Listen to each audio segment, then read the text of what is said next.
Le Mali a célébré aujourd'hui la journée mondiale des lépreux. La cérémonie a été présidée par le président de la République, Ibrahim Boubacar Keïta. Cette journée est célébrée depuis 61 ans dans plus de 137 pays pour venir en aide aux lépreux et faire le point des avancées en matière de lutte contre la maladie. Placée sous l'égide de l'ONU, elle est initiée par Raoul Folero, à qui le chef de l'État a rendu un vibrant hommage. Ibrahima Traoré.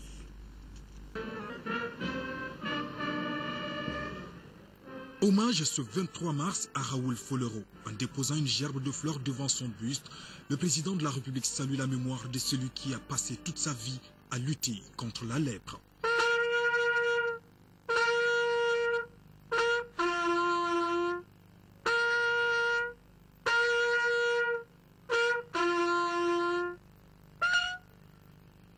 Le chef de l'État est venu témoigner sa solidarité et surtout partager des moments de joie avec l'ensemble des malades de lèpre au Mali. Le pays enregistre de plus en plus des progrès encourageants dans le combat contre la maladie, mais de gros efforts restent encore à mener. Pour l'Union malienne Raoul Folero, cette journée offre l'occasion d'intensifier la lutte sur l'ensemble du territoire national. Elle a pour but d'obtenir que les malades de la lèpre soient soignés comme tous les autres malades et guérir les bien portants de la peur absurde et parfois criminelle qu'ils ont de cette maladie et de ceux qui sont atteints, a dit Raoul Folero. La célébration de la journée mondiale de lépreux est l'occasion de faire le bilan de la lutte contre la maladie, mais aussi de réfléchir sur les perspectives d'amélioration des conditions de vie de ces nombreux malades blanchis de la lèpre qui sont les plus pauvres parmi les pauvres.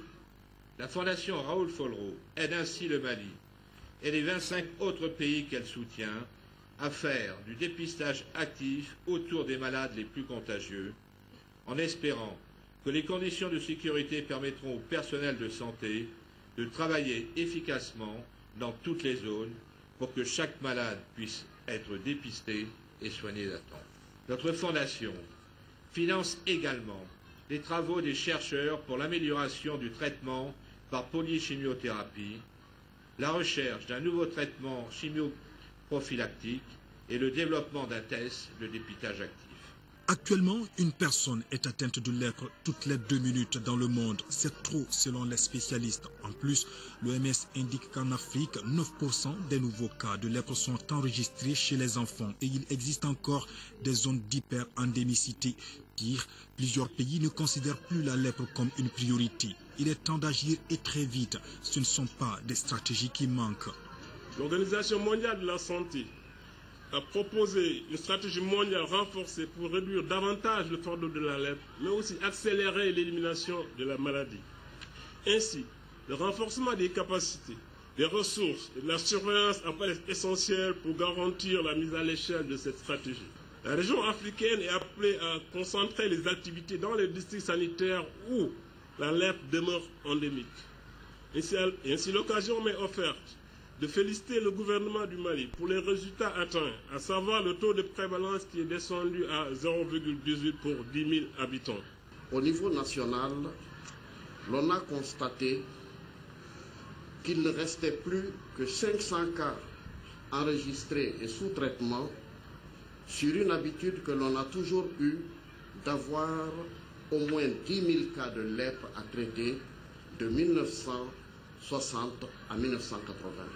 L'atteinte de l'objectif d'élimination de la lèpre pouvait ainsi être déclarée partout au Mali, excepté dans un seul district sanitaire qui affichait encore 1,5 cas pour 10 000 habitants. Je voudrais, avec votre permission, saluer l'investissement de tout le personnel socio-sanitaire dans cette lutte implacable contre la maladie de la lèpre. Je voudrais rendre hommage au Centre national d'appui à la lutte contre la maladie, cet état-major qui organise et coordonne depuis 1935 la lutte contre les grandes endémies en Afrique et au Mali. Tout au long de cet événement, des messages d'hommage, de solidarité et de sensibilisation ont été véhiculés par l'ensemble instrumental Raoul Foloreux, mais aussi par les tout-petits. Dans la foulée, ils ont également chanté, dansé la paix et la réconciliation nationale. Cette journée était également l'occasion pour le chef de l'État d'apprécier les œuvres réalisées par les malades de lèpre. Ces derniers évoluent quasiment dans tous les secteurs de développement. Le président IBK a enfin signé le livre d'or dans lequel il magnifie l'engagement de tous ceux qui se battent pour lutter contre la lèpre dans toutes ses formes.